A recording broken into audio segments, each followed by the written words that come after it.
Thinking of returning your T-Mobile 5G home internet? This video covers the essentials.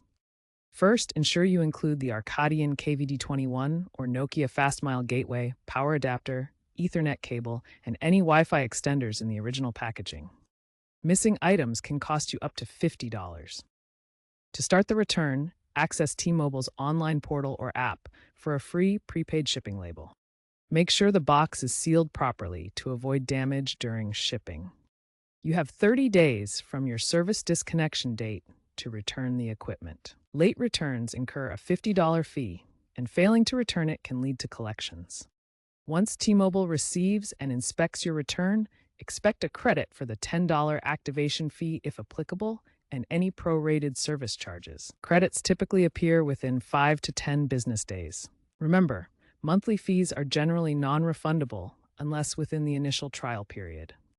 Contact T-Mobile through their app or customer support if there are any issues or concerns.